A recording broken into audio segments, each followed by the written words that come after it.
জুলাই পিলখানা ও শাপলা চত্বরে হত্যাকাণ্ডের বিচার এবং আওয়ামী লীগকে নিষিদ্ধ ঘোষণা দাবিতে রাজধানীর শাহবাগে শহীদি সমাবেশ করেছে ইনকিলাব মঞ্চ। সমাবেশে অংশ নিয়ে জুলাই অভ্যুত্থানে আহত ব্যক্তি এবং শহীদ পরিবারের সদস্যরা অবিলম্বে আওয়ামী লীগ নিষিদ্ধের দাবি করেন।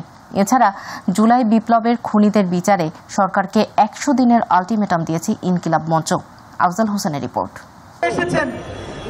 জুলাই পিলখানা ও শাপলা চত্বরে হত্যার ঘটনার বিচার এবং আওয়ামী লীগকে নিষিদ্ধ ঘোষণার দাবিতে ইনকিলাব মঞ্চের এই শহীদি সমাবেশ।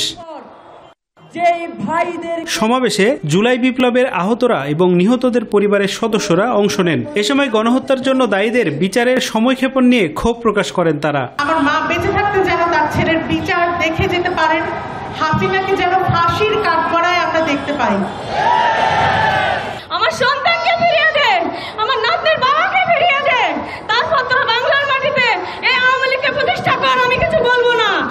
16 বছর আগে 2008-এর 29 ডিসেম্বরে যেই ভোটটা দিয়ে ভোট হওয়ার পরে আওয়ামী লীগ বসেছিল, সেই আওয়ামী লীগের কারণে কিন্তু আজকে পর্যন্ত আমরা এত নিপীড়নের শিকার।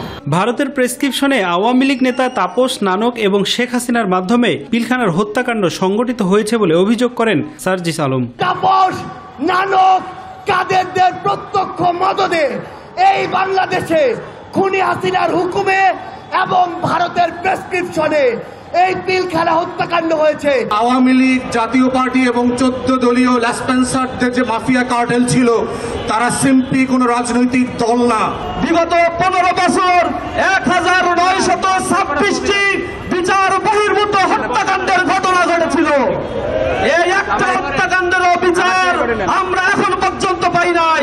আওয়ামী লীগের বিচার সহ 4 দফা দাবিতে সরকারকে 100 দিনের আলটিমেটাম দিয়েছেন ইনকিলাব মঞ্চের মুখপাত্র শরীফ ইসলাম হাদি। সরকারকে আগামী 100 দিনের মধ্যে জুলাই গণহত্যার দৃশ্যমান বিচার শুরু করতে হবে।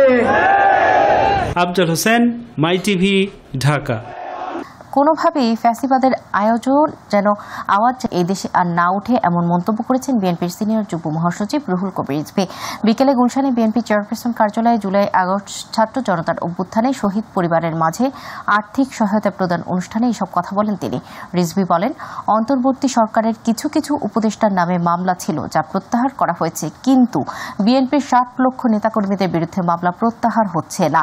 এখনও কেন ফ্যাসিবাদের দোষরা বহাল তবিয়তে, এমন প্রশ্ন রিজভীর।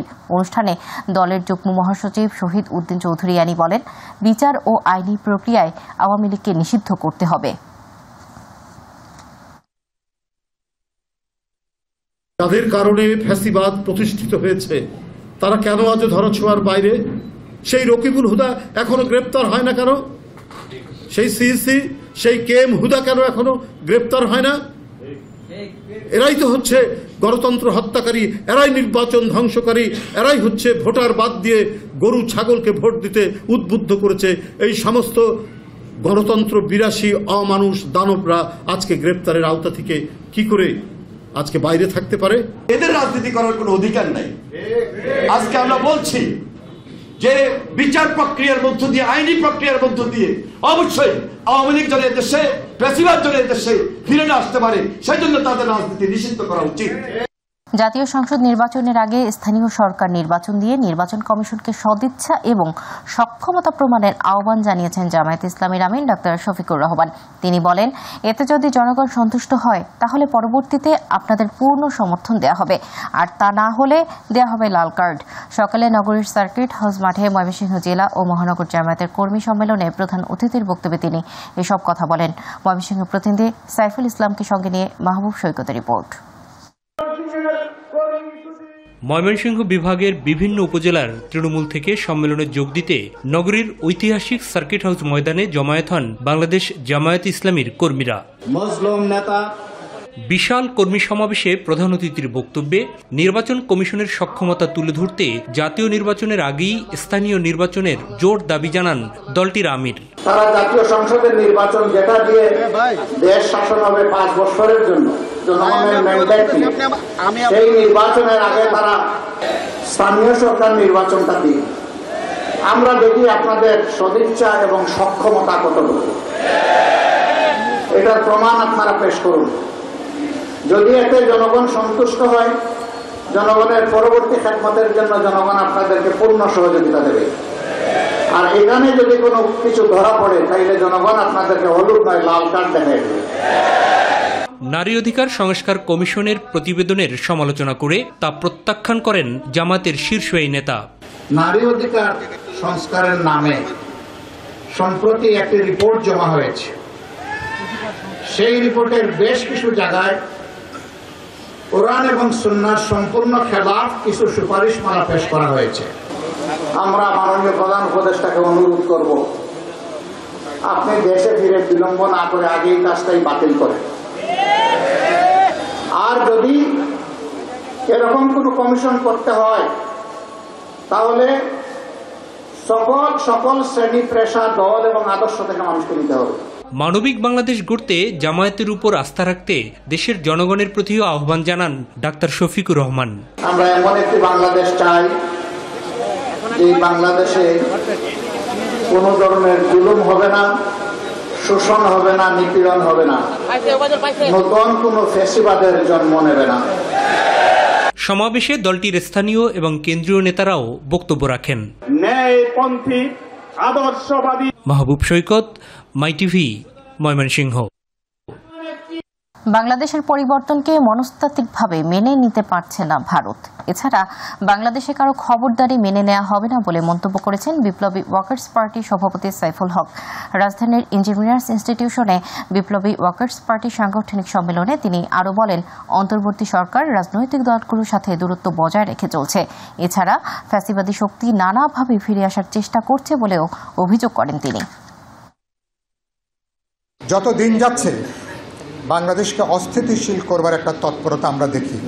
দেশের ভেতরে আমরা দেখছি পরাজিত স্বৈরতন্ত্রী শক্তি নানাভাবে তারা আবার নাশকতা সৃষ্টি যেমন তৎপরতা আছে, তারা যে কোনো ছুতায় ফিরে আসার তারা চেষ্টা করছে।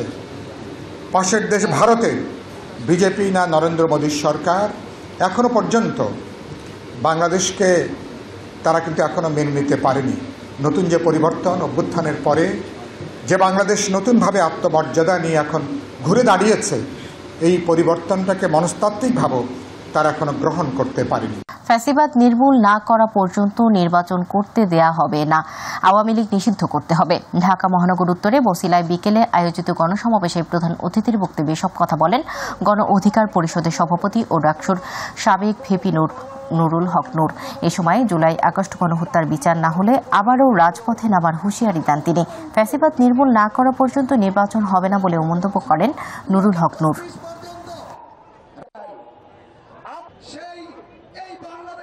পাইকারীদের দৌরত্ব বন্ধ হয় নাই, মাদক ব্যবসায়ীদের ব্যবসা বাণিজ্য বন্ধ হয় নাই, শুধুমাত্র ব্যক্তির শেল্টার বদল হয়েছে। আগে দিত আওয়ামী লীগ, এখন দিচ্ছে অন্য নেতারা। তাই আমরা বলছি বন্ধুগণ, মানুষ এখন সচেতন। এই দুর্বৃত্তায়িত রাজনীতির কবর রচনা করে এই দেশে নতুন রাজনীতি প্রতিষ্ঠা করার জন্য গণ অধিকার পরিষদকে এগিয়ে আসতে হবে। জাতীয় চলচ্চিত্র পুরস্কারপ্রাপ্ত অভিনেতা ও নিরাপদ সড়ক আন্দোলনের অন্যতম মুখ্য ইলিয়াস কাঞ্চনের নেতৃত্বে যাত্রা শুরু করেছে নতুন একটি রাজনৈতিক দল, জনতা পার্টি বাংলাদেশ। শুক্রবার রাজধানীর একটি হোটেলে আনুষ্ঠানিকভাবে দলটির আত্মপ্রকাশ ঘটে। গর্বমোরা ইনসাফের দেশ স্লোগান নিয়ে যাত্রা শুরু করা দলটির চেয়ারম্যান হয়েছেন ইলিয়াস কাঞ্চন নিজেই, আর সেক্রেটারি জেনারেলের দায়িত্ব পেয়েছেন জাতীয় প্রেস ক্লাবের সাবেক সভাপতি শওকত মাহমুদ। দলটির লক্ষ্য উদ্দেশ্য সম্পর্কে জানানো হয়, মুক্তিযুদ্ধ ও ২৪-এর চেতনায় বিশ্বাসী এবং গণমানুষের অধিকার প্রতিষ্ঠাই তাদের প্রধান লক্ষ্য।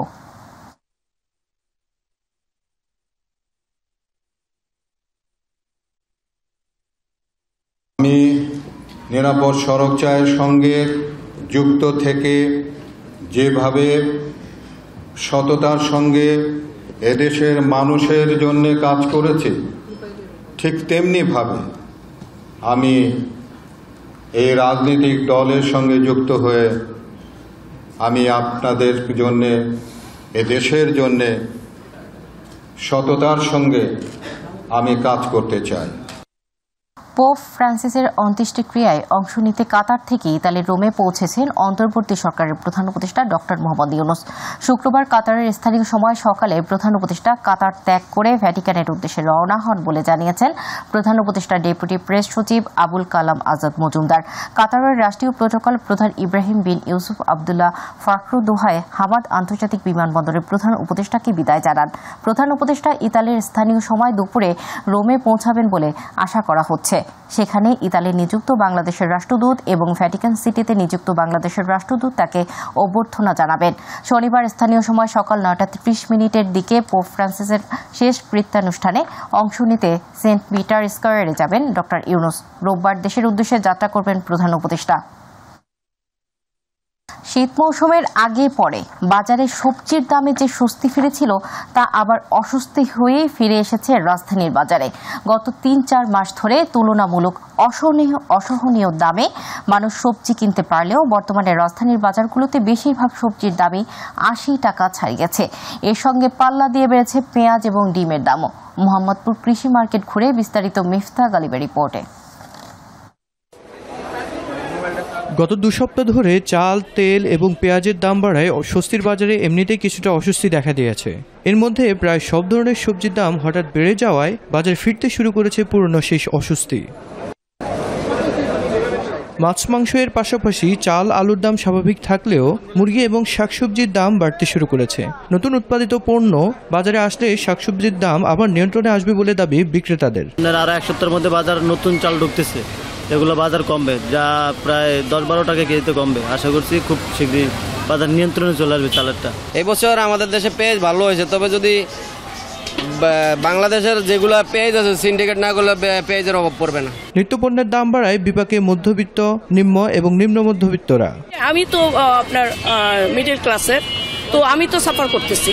আমাদের একটা বাজেট আছে, মাসিক যে আমরা চাকরি করে বেতন পাই, ওই বাজেটের টাকাটা বেশি খরচ হয়ে যায়, মাসের শেষ দিয়ে টানাটানি বেশি হয়ে যায়। সবজির দাম বেশি, যেখানে বরবটি ছিল মনে করেন 80 টাকা, সেখানে 120 টাকা করে কেজি চাচ্ছে। বাজার মনিটরিং এবং উৎপাদিত পণ্য নির্বিঘ্নে ভোক্তাদের কাছে পৌঁছে দিতে যথাযথ উদ্যোগ গ্রহণ করার প্রত্যাশা নগরবাসী। একজন ক্রেতা সবসময় ফোনে চেক করতে পারে যে আসলে কোন মার্কেটে কিরকম প্রাইস রান করছে বা অ্যাভারেজ প্রাইসটা কি মার্কেটে, তাহলে তার ডিসিশন মেকিং এর জন্য সেটা বেটার হতে পারে বা সে ইনফ্লুয়েন্স করতে পারে সেলারকে যে এই প্রাইসটা এখন যাচ্ছে, আপনারা বেশি কেন চাচ্ছেন। বাজারে যে স্বস্তি ফিরেছে সেটি যেন কোনোভাবে অস্বস্তিতে রূপ না নেয় সেই দাবি ক্রেতাদের। সেজন্য বাজারের মনিটরিং ব্যবস্থাকে জোরদার করার পরামর্শ এসব ক্রেতাদের। রাজধানী মোহাম্মদপুর থেকে মিফতা গালিব, মাই টিভি, ঢাকা। রাজধানীর বনানীতে প্রাইম এশিয়া বিশ্ববিদ্যালয় শিক্ষার্থী জাহিদুল ইসলাম পারভেজ হত্যা মামলায় গ্রেপ্তার প্রধান আসামি মেহেরাজ ইসলামের 5 দিনের রিমান্ড মঞ্জুর করেছেন আদালত। শুক্রবার ঢাকার মেট্রোপলিটন ম্যাজিস্ট্রেট মেহেরা মাহবুবের আদালত এই আদেশ দেন। এদিন তাকে আদালতে হাজির করে 10 দিনের রিমান্ড আবেদন করেন মামলার তদন্ত কর্মকর্তা বনানী থানার পরিদর্শক AKM মাইনুদ্দিন। আসামি পক্ষের আইনজীবী রিমান্ড নামঞ্জুর ও জামিন চেয়ে আবেদন করেন। শুনানি শেষে বিচারক তার জামিন আবেদন নাকচ করে 5 দিনের রিমান্ড মঞ্জুর করেন। বুধবার দুপুরে গাইবান্ধা থেকে তাকে গ্রেপ্তার করা হয়। ঢাকা উত্তর সিটি কর্পোরেশনের অন্তর্গত নতুন ওয়ার্ডগুলোর উন্নয়নকে প্রাধান্য দেওয়া হচ্ছে বলে জানিয়েছেন উত্তর সিটির প্রশাসক মোহাম্মদ এজাজ। উন্নয়ন কাজে ঠিকাদারি প্রতিষ্ঠানের গাফিলতি পাওয়া গেলে কঠোর ব্যবস্থা নেওয়া হবে বলেও জানান তিনি। সকালে বেড়াদ এলাকায় চলমান উন্নয়ন কাজ পরিদর্শনে গিয়ে এসব কথা বলেন উত্তরের প্রশাসক। তিনি জানান, নতুন ওয়ার্ডগুলোকে পরিকল্পনা করে সাজানো হবে। আর যেগুলো একদমই আনপ্ল্যান্ড নতুন করে সিটি কর্পোরেশনের সাথে সংযুক্ত হয়েছে, বিশেষ করে 18টি ওয়ার্ড, সেই 18টি ওয়ার্ডের কাহিনীগুলো হচ্ছে খুবই গুরুত্বপূর্ণ এবং খুবই কষ্টকর। যেগুলো ডেভেলপমেন্ট ফেজে আছে সেখানে স্কেলেটনটা খুব, স্পেশালি ইনফ্রাস্ট্রাকচারটা যদি আমরা এখনই না ঠিক করে দিই তাহলে এই করুণ কাহিনীটাই কিন্তু উত্তরা এবং দক্ষিণ খান উত্তর খানের যে ক্রাইসিসগুলো আছে, একই ক্রাইসিসের রিপিটেশন কিন্তু এখানে হবে। তো সুতরাং যেহেতু আমি এই বিষয়গুলোকে সিরিয়াসলি দেখছি, এখানে যেন ইনজাস্টিস আগেই না হয়, সেজন্য আসলে একদম মার্জিনাল জায়গাগুলোতে আমি সবার আগে যাচ্ছি। সাতক্ষীরায় 900 কেজি অপরিপক্ক কেমিক্যাল মিশ্রিত গোবিন্দভোগ আম জব্দ করে বিনষ্ট করেছে ভ্রাম্যমাণ আদালত। এ সময় এক ব্যবসায়ীকে 20,000 টাকা জরিমানা করা হয়, অনাদায়ে 1 মাসের কারাদণ্ড প্রদান করা হয়। বৃহস্পতিবার শহরের বাকাল স্কুল মোড়ে একটি পরিবহন থেকে এসব আম জব্দ করা হয়। সদর উপজেলা কমিশনার অতীশ সরকার জানান, পরিবহনযোগে অপরিপক্ক আম দেশের বিভিন্ন স্থানে নিয়ে যাওয়া হচ্ছে এমন সংবাদের ভিত্তিতে ভ্রাম্যমাণ আদালত অভিযান পরিচালনা করে। এ সময় সদর উপজেলা কৃষি কর্মকর্তা মনির হোসেন সহ পুলিশের ঊর্ধ্বতন কর্মকর্তা উপস্থিত ছিলেন। গুমের শিকার ব্যক্তি, ক্ষতিগ্রস্ত পরিবার ও জুলাই যোদ্ধাদের মানসিক স্বাস্থ্য পুনর্বাসন নিশ্চিত করতে রাজধানীর পর্যটন ভবনে যুক্তরাজ্যের রয়্যাল কলেজ অব সাইকিয়াট্রিস্ট ও committee for alternative development foundation এক কর্মশালা করে। প্রোগ্রামে গুমের শিকার lieutenant colonel Hasinur Rahman, barrister Mir Ahmed bin Kashem এবং মাইকেল চাকমা উপস্থিত হয়ে দুর্বিষহ দিনগুলো নিয়ে স্মৃতিচারণ করেন। গুমের শিকার এসব ব্যক্তি পরিবারকে নিয়ে মানসিক, সামাজিক ও রাষ্ট্রীয় নিপীড়নের শিকার হয়ে চরম মানবাধিকার লঙ্ঘন হয়েছে। আকিজ বেকার্সের আয়োজনে আমিরুল মোমেনিন মানিকের সঞ্চালনায় উপস্থিত ছিলেন centre for alternative development foundation UK এর chairman doctor Musleh Uddin Farid, royal college of সাইকিয়াট্রির চেয়ারম্যান ডক্টর আনিস আহমেদ, বাংলাদেশ গুম কমিশনের সদস্য ডাক্তার নাবিলা ইদ্রিস সহ 2 শতাধিক দেশি বিদেশি অতিথি। ঐতিহ্যবাহী ঢাকা কলেজের প্রাক্তন ছাত্রদের এক ঈদ পুনর্মিলনী অনুষ্ঠান অনুষ্ঠিত হয়েছে। রাজধানীর আশুলিয়ায় ঢাকা বোট ক্লাবে ঢাকা কলেজের প্রাক্তন ছাত্ররা এই অনুষ্ঠানের আয়োজন করে। অনুষ্ঠানে সভাপতিত্ব করেন মীর শরাফত আলী সপু ও সঞ্চালনা করেন সৈয়দ মাজহারুল হক সোহাগ।